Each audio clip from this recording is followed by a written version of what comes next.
Somewhere deep below us, hidden from human eyes, lie 5 bodies of water next to which any one of us would seem utterly tiny. These are the 5 deepest lakes on our planet, and each of them guards its own secrets, its own strange inhabitants, and its own history stretching back millions of years. Today together, we'll descend to the very bottom of these lakes, peer into places where sunlight barely reaches, and meet creatures found nowhere else in the world.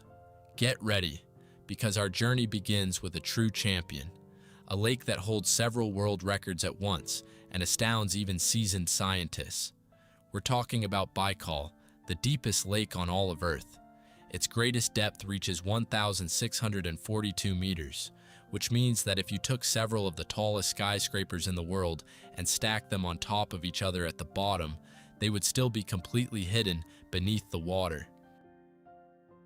It's almost impossible to feel this abyss while standing on the shore, since from above Baikal looks calm and welcoming, but beneath its mirror-smooth surface hides a true chasm that takes your breath away.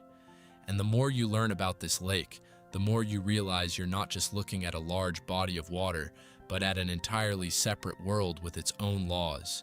Baikal's main treasure is its water, and here the figures are truly staggering.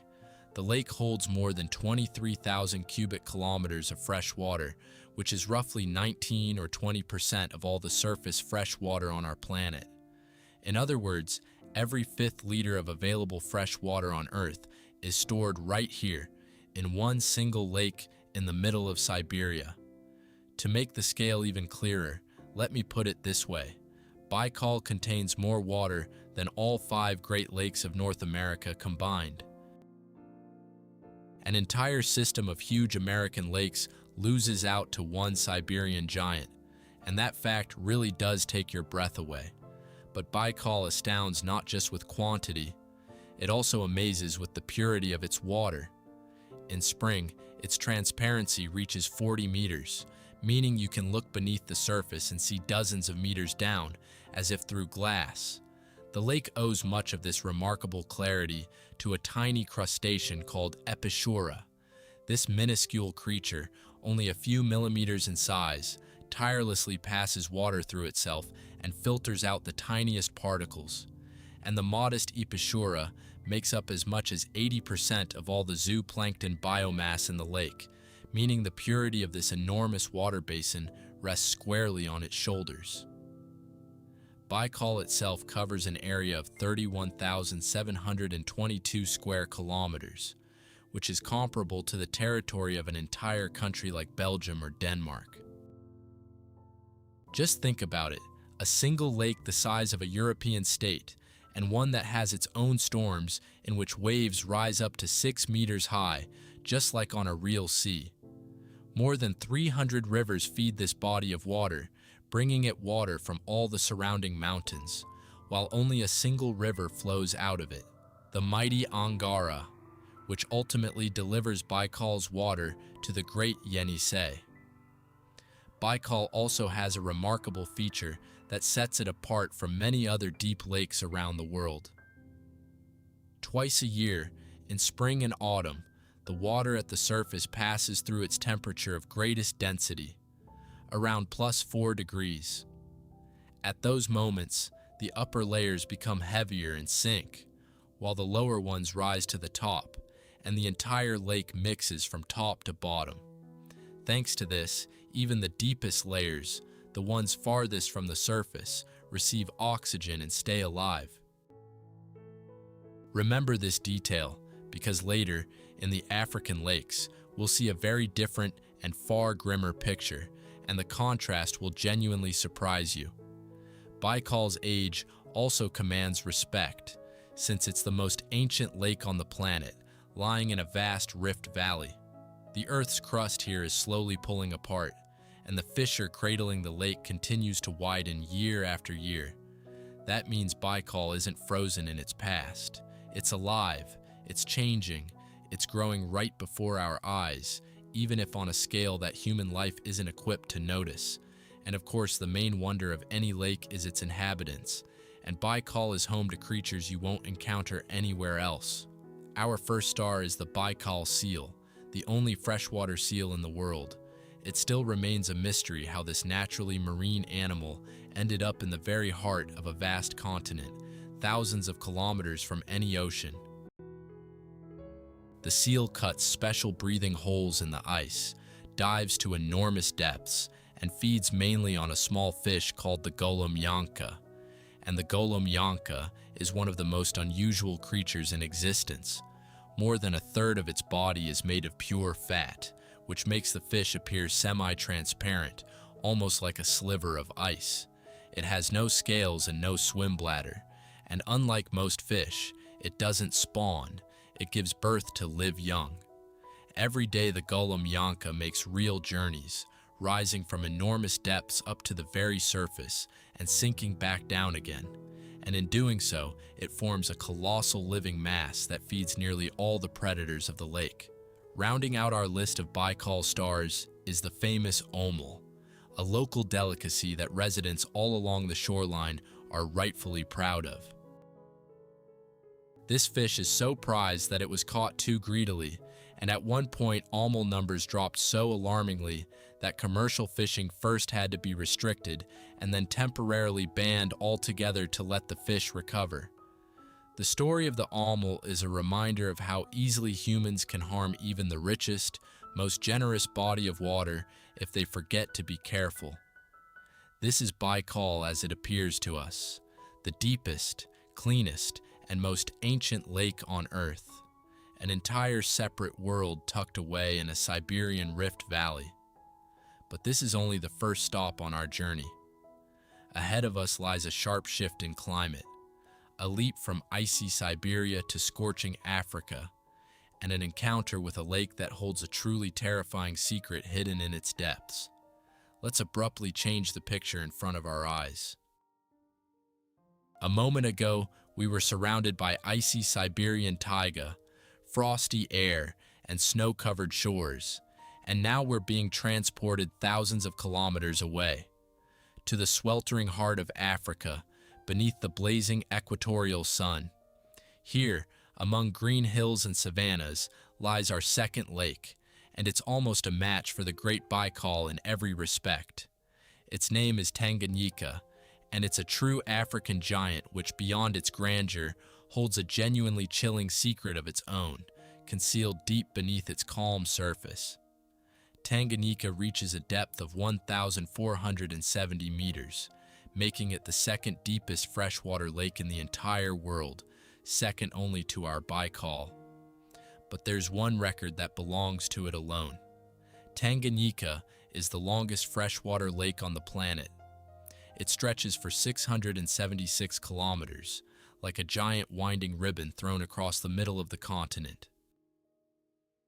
With an average depth of about 570 meters and an area of roughly 32,900 square kilometers, this lake becomes a true inland sea, one you could sail across for many days in a row without ever seeing the opposite shore. Like Baikal, Tanganyika lies in a vast rift in the Earth's crust. It's part of the East African Rift System, that same fracture slowly splitting Africa in two. The shores of this lake belong to 4 countries at once: the Democratic Republic of the Congo, Tanzania, Zambia, and Burundi. And in terms of water volume, Tanganyika holds an honorable third place in the entire world, surpassed only by the Caspian and Baikal. The age of this body of water is estimated at between 9 and 13 million years, which means we're looking at one of the most ancient corners of living nature on the entire planet. And now for that grim secret it was worth coming all this way to hear about. If you descend in Tanganyika below roughly 200 meters, life practically vanishes. Down in the depths, there's no oxygen, and the water is saturated with toxic hydrogen sulfide, the very same gas that smells of rotten eggs. Roughly 90% of the lake's entire volume is a silent dead zone where not a single fish ventures, and an eternal dark stillness reigns. In terms of reserves of such lifeless, oxygen-free waters, Tanganyika is second in the world only to the Black Sea. Recall how Baikal mixes from top to bottom twice a year, saturating its deepest layers with oxygen, Here it's the opposite. The warm water barely mixes at all, and the lake's bottom has long since turned into a frozen, poisonous realm. The upper 200 meters, however, are bursting with life, and what life it is. Tanganyika is rightfully called the world capital of cichlids, a special family of bright, colorful fish. More than 250 species live here, and the vast majority of them aren't found anywhere else on Earth. It's a classic example of how, from a single common ancestor, nature has created over millions of years a multitude of utterly different creatures, each one occupying its own corner, its own niche in the lake. Some cichlids live by the rocks, others on the sand, others at depth, and many of them carry their tiny offspring right in their mouths, shielding the fry from predators in the most reliable way possible. No less fascinating is the life of the people around the lake. The main catch for local fishermen is a small silvery sardine called daga. About 1 million people make their living from fishing on Tanganyika, and up to 10 million depend on it directly or indirectly. That means for a huge number of families, the lake is not a pretty landscape but a breadwinner, providing food and work. The key ports stretch along its shores: Kigoma, Kalemi, Bujumbura, and Mumpulungu. And for many decades now, a famous ferry named Liemba has plied its waters. This remarkable vessel was once a German warship from the First World War, and now it peacefully carries passengers and cargo.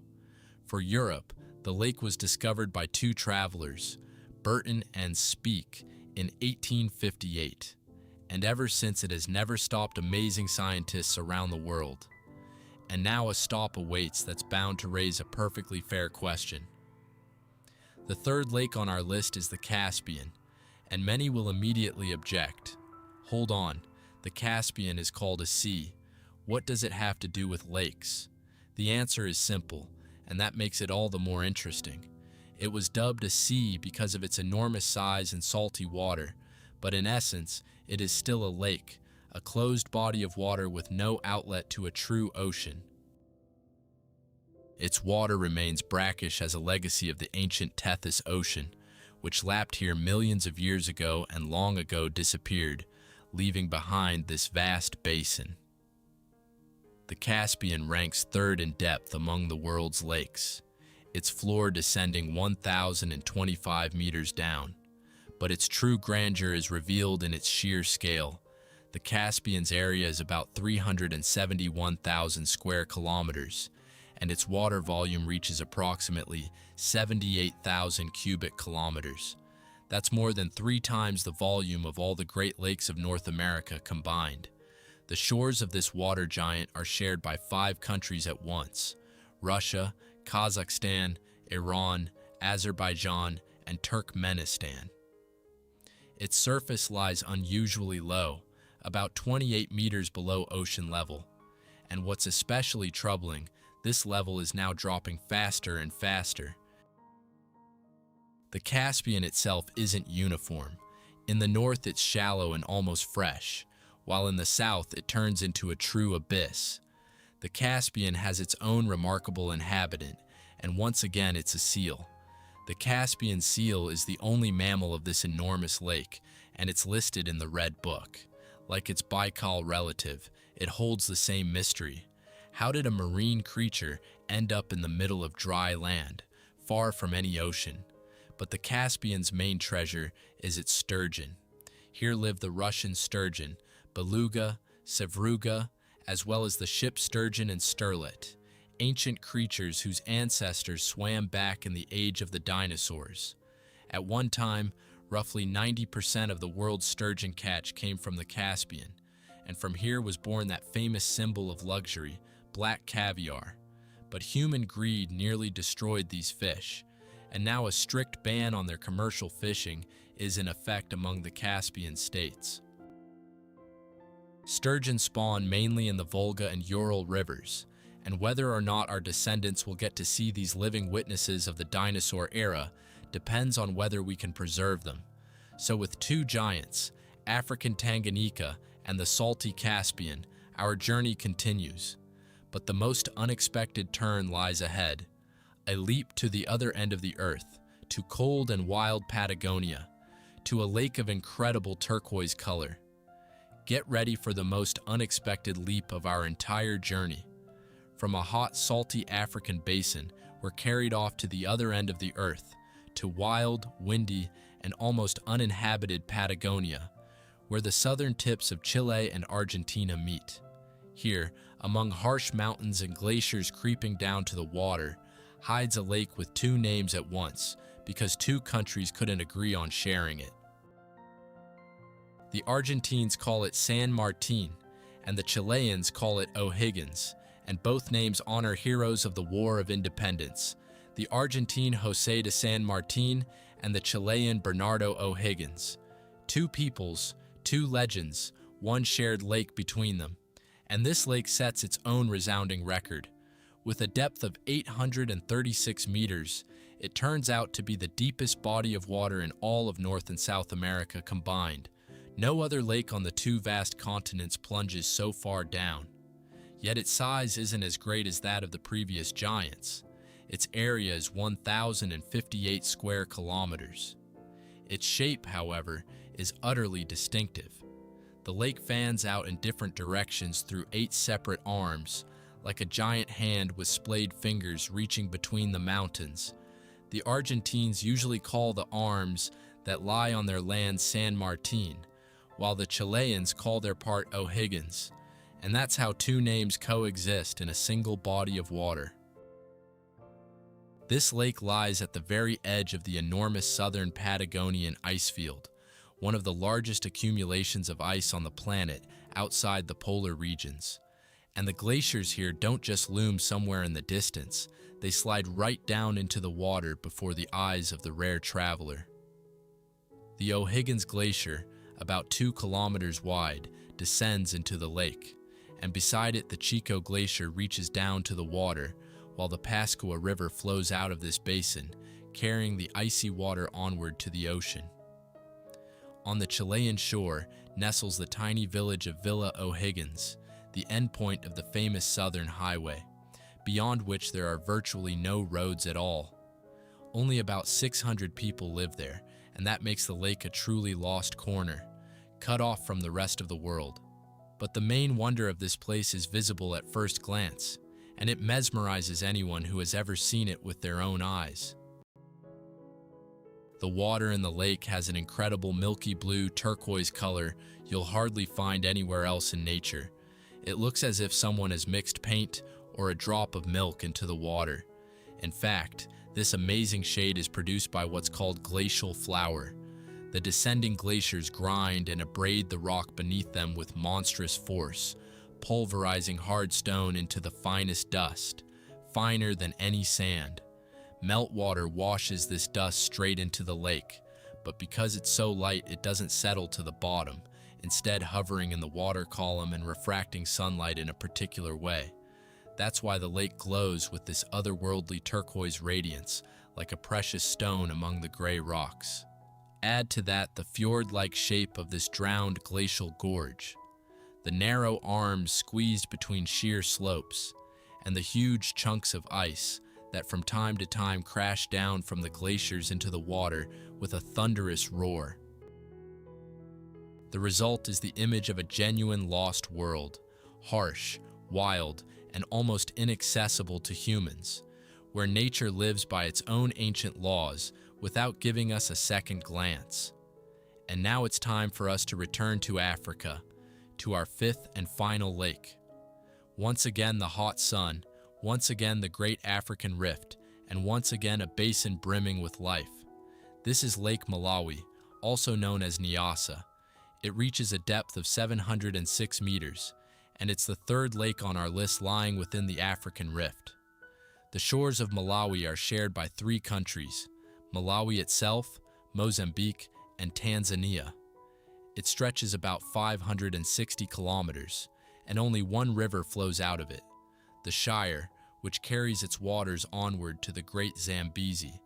The basin itself holds around 7% of all the liquid fresh water on our planet, which alone makes this lake a priceless treasure.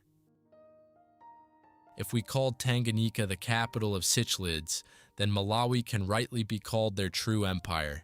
By various estimates, anywhere from 700 to 1,000 species of these vivid little fish live here, and almost all of them are endemic, meaning they're found nowhere else in the world. The abundance of life here is simply staggering. Along the rocky shores, on a tiny patch of just 50 square meters, you can count up to 500 fish belonging to 24 different species.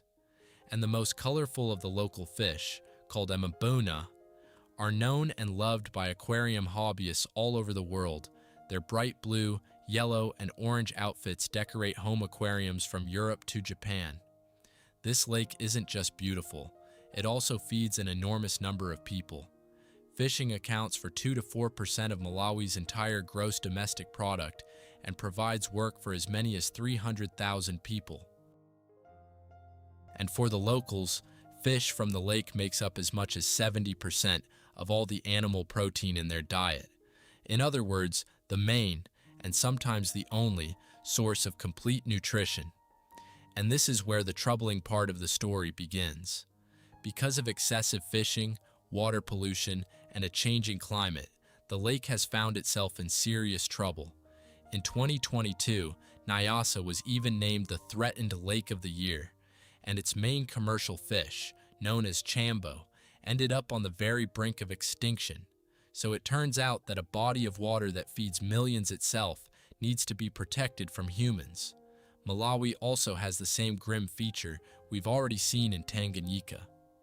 The lake's deep waters are devoid of oxygen and poisoned by hydrogen sulfide, and all life is concentrated in roughly the top 200 meters.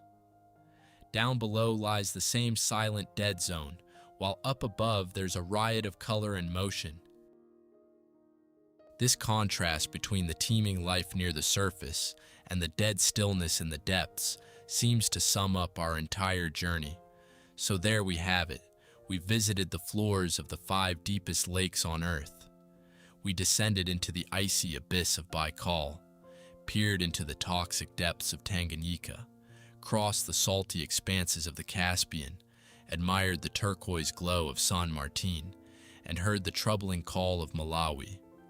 Our planet is full of such amazing, mysterious, and fragile places, and every one of them deserves to be protected. If you enjoyed this journey, be sure to hit like and subscribe so you don't miss any new stories. And thank you so much for staying with us all the way to the end.